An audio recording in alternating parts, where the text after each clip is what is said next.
Hey everyone, welcome back to my kitchen. Today I'm going to be doing some bread, which is something you guys have been requesting for quite some time, and finally I'm getting to it, so I apologize it's taken some time. But today, on a specific note, I'm going to be making brioche bread. So if you guys aren't familiar with this, it's a high-fat bread, has quite a bit of butter and egg yolks in it, which makes a beautiful golden brown crust on the outside and a yellow crumb in the middle. It's kind of flaky but soft. It's one of those things you can just serve at a dinner table. It has amazing pastry applications to it, but it's really become a savory sort of centerpiece bread for a lot of savory bread recipes and so forth. So hopefully you guys enjoy, and finally I'm getting to one of these requests that you guys have been just looking forward to, and hopefully you guys enjoy this recipe, and let's get in the kitchen making this brioche bread.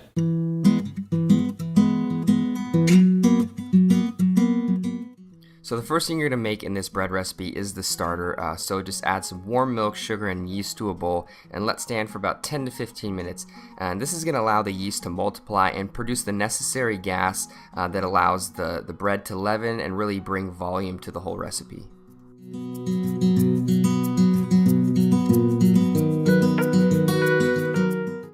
So it's been about 10 minutes, and the starter is definitely showing me signs of life. It has large sort of sticky bubbles in it, which is showing me that it's producing the gas that I want for the leavening in the bread.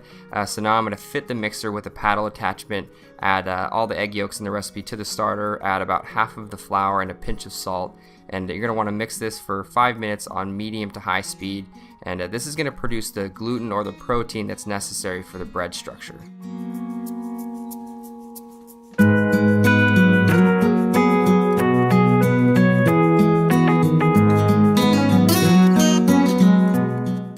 So after that 5 minutes of original mixing has passed, you're going to start incorporating your butter about a tablespoon at a time, and this is just going to give it the beautiful richness that you want in this dough.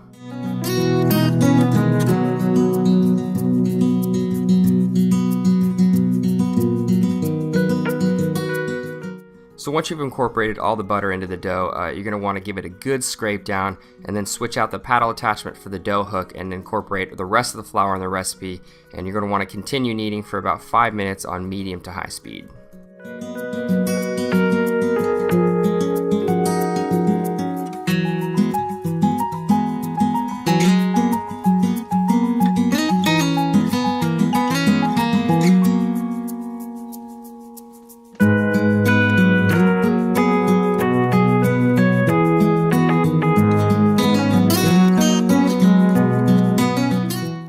So once you're done with the kneading process, grab a bowl and completely coat it in a nice layering of butter. Then you're going to take the dough out of the mixing container, put it into the greased bowl, and also coat that as well from top to bottom with the butter. And you're going to cover it with plastic. Let this double in volume. It'll take about an hour or so, but just make sure you keep it in a nice damp and warm place in your kitchen.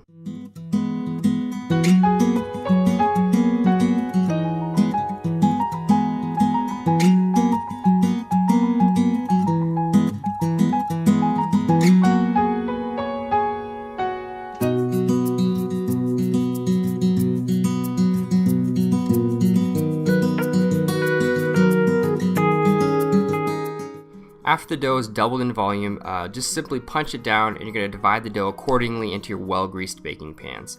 After that, you're going to cover everything in plastic again and allow the dough to proof or double in volume before you bake.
So when the proofing stage of the dough is done, just simply egg wash the top of the dough, and this will give it that beautiful shine to it when it's finished baking.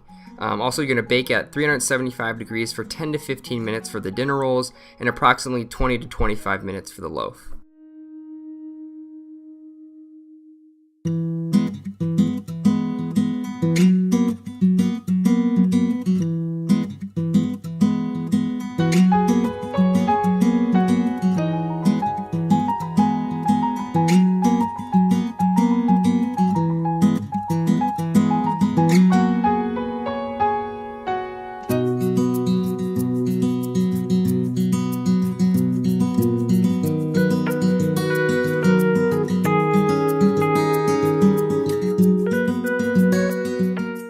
When all your bread is done baking, you're going to want to take it out of the oven and let it cool down for at least 10 to 15 minutes before you want to eat it.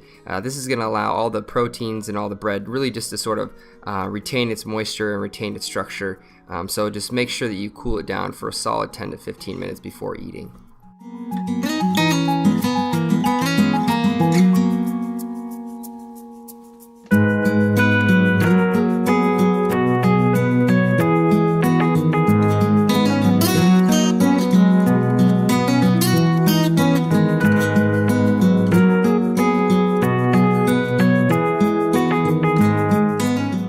So it's been about 4.5 hours since I started this recipe, so definitely take some time doing this, but as you can see, the product that you yield is absolutely incredible.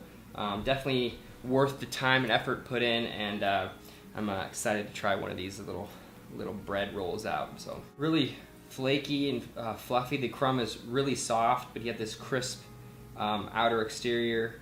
As you can see, I put a little egg wash on it to give that beautiful shine, and also I sprinkled a little bit of fleur de sel or sea salt on top of each one of these little rolls.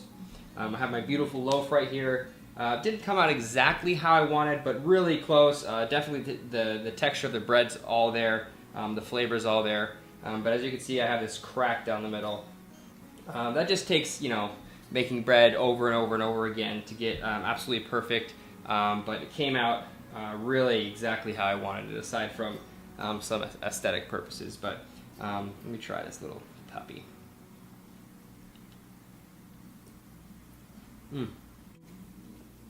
Really good, really soft, almost, if you guys are familiar with Hawaiian bread, I don't know. It's really, really fluffy and soft, has a really good crisp texture on the outside, really buttery, rich. Very good, really, really tender bread. Well, I'm going to sit here and enjoy this beautiful feast of bread, and hopefully you guys enjoyed this video. If you did, please subscribe, thumbs up, and comment below for future video requests and things like that. And I'll see you guys next time with some more recipes.